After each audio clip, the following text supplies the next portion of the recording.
Ang gusto po nila may naiiwang konting fiber doon sa cockpit para daw po nakakahinga yung ugat po nung itatanim po nila. Ito po yung ating decultivator machine. Ito pong machine na ito ay ginagamit po para po makagawa tayo ng coco peat at ng coco fiber. Kagaya po nito. Tingnan nyo po. Sa ibang mga probinsya, nagkalat po ang mga bunot po ng niyog. Yung iba itinatapon, yung iba naman po ay binabayaan lang mabulok, yung iba naman po sinusunog na lang po. Pwede po natin itong pakinabangan, lalo na po sa larangan po ng farming.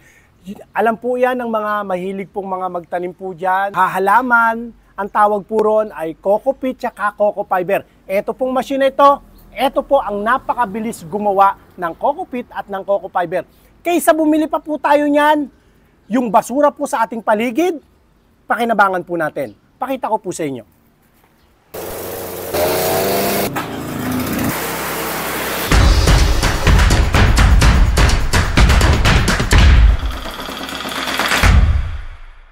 Ito pong ating decultivator machine, ang kagandahan niya at kaibahan niya, 20 horsepower po yan. At sa amin, sinasabi ko po yung presyo para makapag-canvas po kayo. Sa amin, 20 horsepower. Okay, ganyang kalakas ang makina po niyan. At ang presyo lang po niyan, 65,000 lang po. Meron na po siyang kasamang battery. Hindi na kayo mahihirapang humila. Kagaya nito, start natin. Try po natin ha. Yan. Lagay lang natin to sa konting hina.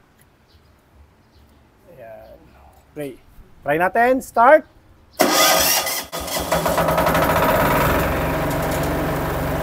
Okay. Oh.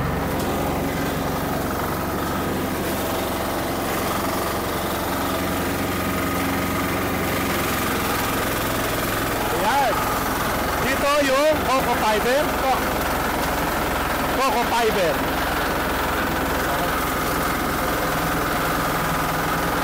Uy, coco fiber. Dito naman sa kabila ang coco peat.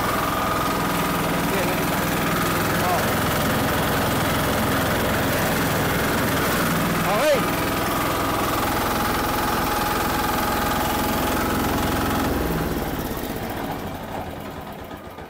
Ito naman po yung coco peat. Tingnan nyo naman po konti lang yung isinalang natin. Oh. Uy. Sabi po nung iba, lalo na po yung mga customer po natin, ito raw po yung hinahanap nila na decultivator kasi hindi talaga na yung bang pinong-pino. Ang gusto po nila may naiiwang konting fiber doon sa coco peat para daw po nakakahinga yung ugat po nung itatanim po nila. Ayan o, tingnan nyo, napakaganda o. Oh, saglit lang yan saglit lang yan. Ito po, order na po sa atin to sa Bataan. Sa lahat po ng mga interesado sinasabi ko po sa inyo yung presyo niyan, 65,000 lang po yan. Decultivator machine, disusi na po siya, diesel operated at 20 horsepower. Kaya ako naman sinasabi, para makapag-canvas po kayo, kung saan po kayo makakamura, doon po kayo. Pero tinitiyak ko po sa inyo, kami ang quality at pinakamura. Kaya nga hindi uso rito ang PM send or yung check your inbox. Hindi ako nahihiya at kampante ko na sabihin po ang presyo. Kasama po nito ito po sila kaya lang ayaw po nilang magsalita. Nahihiya po sila. Pero kasama po sa in-order po nila itong ating pelletizer machine. Ito pelletizer machine. Sabihin ko na agad ang presyo para mag-canvas po kayo. Kung sa iba nahihiya silang sabihin ang presyo, nangangamba sila. Pero sa akin, diretsuhan ko po sasabihin. Ang presyo lang po niya 32,000 lang po yan. Canvas ninyo. Canvas ninyo K160 model. Okay? Sa akin, 100% copper wire po yan. 100% copper wire. 32,000 lang po yan. Pelletizer machine. At pakita ko sa inyo kung gaano po siya ka-effective at kung gaano po siya kalakas gumawa ng pellet at gaano ka-intact yung mapuproduce nating pellet. Try ko po Try natin. Gumagamit po siya ng electric motor. Try natin. Rebodge. Try. Okay. Sige. Salpak mo na yan to. Tingnan nyo. Anong masasabi nyo dyan? Kung gaano po siya kabilis gumawa. At kung yung texture niya, pansinin nyo yung texture niya, napakaganda ng texture. Ayan, okay.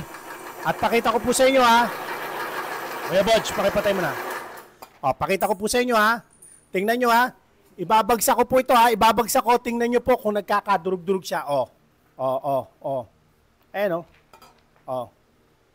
Sa iba po yan, durug-durug na yan. Balik na ulit sa material na darak. Magiging darak na ulit. Ayan, tingnan nyo po kung gaano po siya ka-intact. Ganyan po ang ating pelletizer machine.